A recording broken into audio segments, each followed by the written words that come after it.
to start us off with the review, I give this movie a solid 8.5. I really, really enjoyed this movie.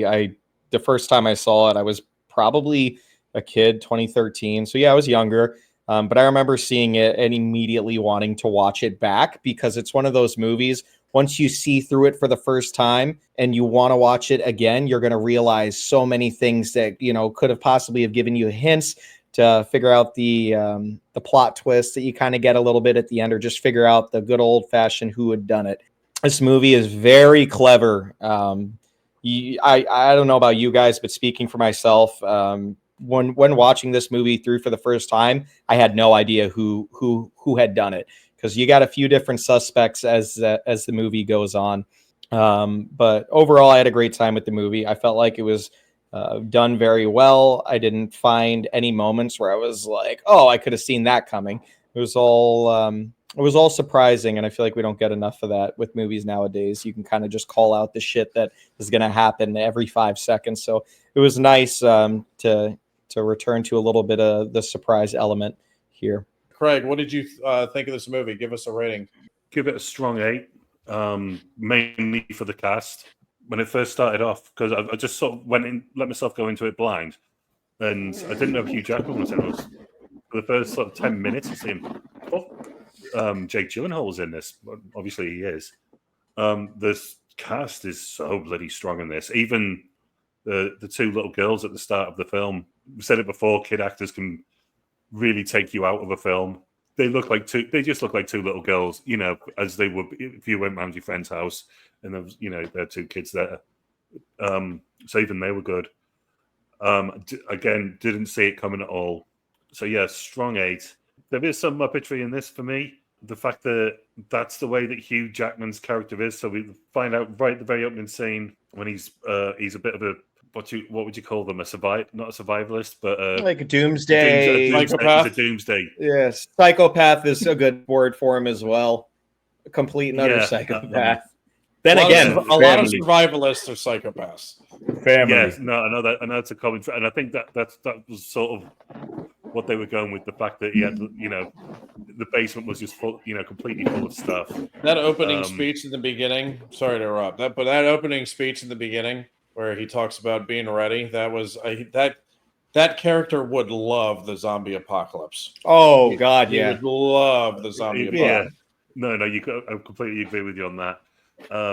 So they're just unhinged. The fact that Paul Dano is able to drive, but he can barely write his name and he can't answer simple questions, but he can drive. So I like that's a little bit. I think they might have overdone it with that character a bit, and also the fact that I know you need to get warrants in America, and Jake Gyllenhaal's character is just breaking into every fucking building without. There's a lot of cops that are like that, though, that just will ignore that shit and they'll just bum rush on in and do whatever they got to do.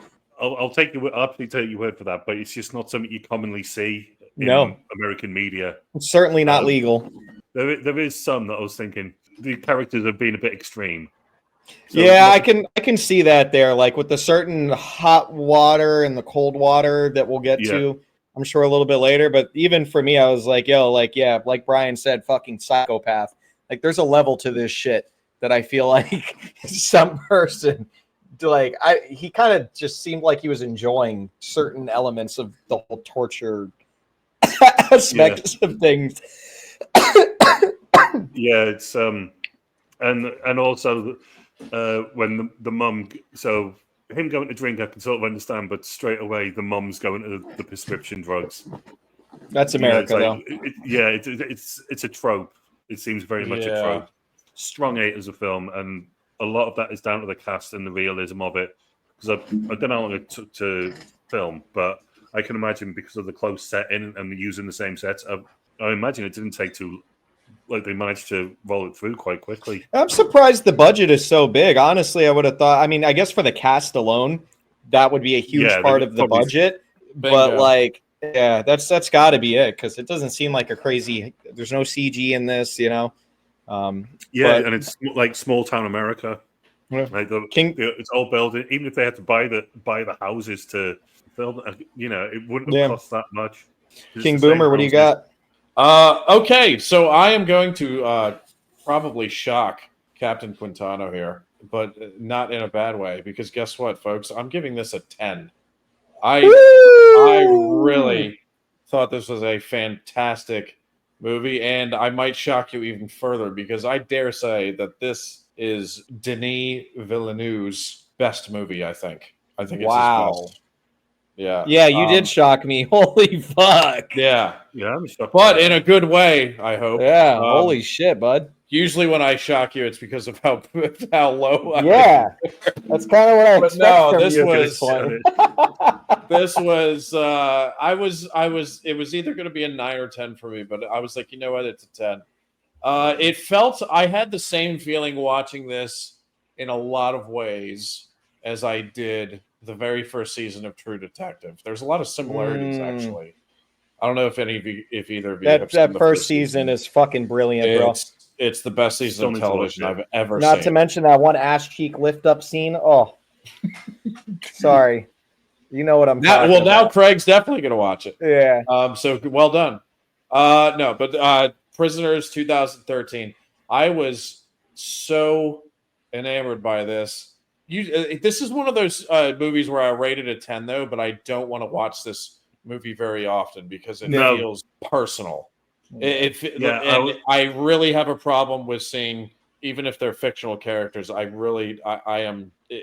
really irks me whenever I even hear about the harming of children. So it's one of those things. And then when you see it up close in a fucking movie that kind of makes it personal for the audience, it's very well done, but it touches a nerve for sure. The cast is brilliant. Hugh Jackman, but by the way, I was kind of making fun of his character. He's a psychopath, which he is. He pretty much is. But and I've known dads like this, but because of what happens, you can kind of fucking sympathize with him in a lot of ways. But his Hugh Jackman's portrayal of this character, that might have been some of his best work as well. He was absolutely amazing. I think he channeled some Wolverine anger in this film for sure.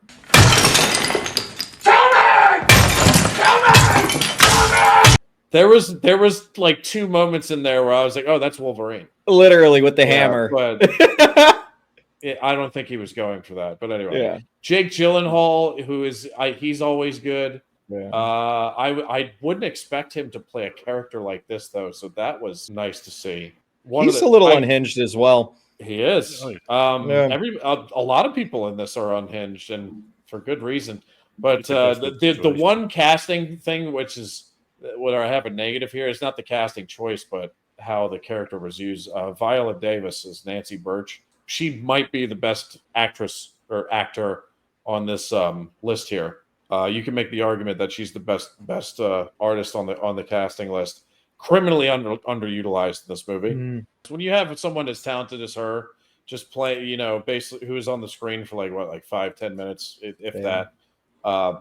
That's a crime in itself.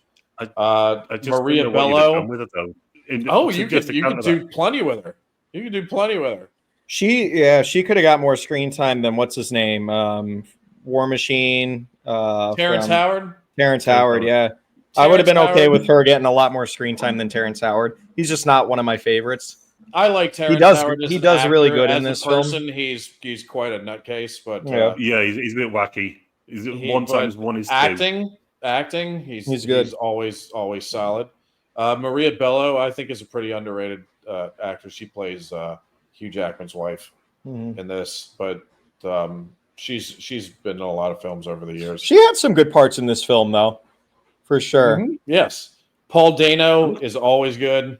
Who's the one? He does look creepy, though. He always looks creepy. Yeah, Paul Dano, I can't imagine him in a role where he's not a freak like the Riddler or like the guy in this film. Yeah, you're talking. You wanted to talk a little bit about the other psychopath, right? Snake Man. Oh, David Dastmalchian. Yeah, I hope that's how I say his last name. No, he's been in quite a few Denis movies now. He's been in Dune and he was in Dune. That's right. And Blade Runner 2049. He's one of the guys that get offed by one of the replicants. He's a very underrated actor. He every time he's in a movie, he kills it, and he's a uniquely weird looking guy. Very strange. He certainly is. Yeah, he's excellent. But the one I was going to highlight where I was like completely blown away was Melissa Leo as Holly Jones, who ends up being the main fucking villain. She was terrifying. Menacing. Especially at the, well, spoilers, folks, but throughout the movie, you don't know that she's the one who's doing all these things, and you don't find out till the end. And when you find out, she is utterly terrifying. She scared the shit out of me. Anyway, that was kind of long, sorry, but I give it a 10 out of 10. I think it's Denis' best movie, and yes, I'm putting it ahead of Arrival. Dune 2? Both Dunes, yes. Wow. Yes. What was the other one that he did that was very good? Sicario. Sicario, yeah, I'll put it ahead of that too. Craig was just talking about that. I think for me, it's Prisoners, Sicario, and then Dune Part 2. Because I watched Sicario this morning, I completely didn't realize, completely forgot it was a very new film as well. I would put it just above Sicario, just above this one, as what I think is his best. If we're going to switch 1 and 2, there's no real argument there. 1A, 1B kind of thing. I agree.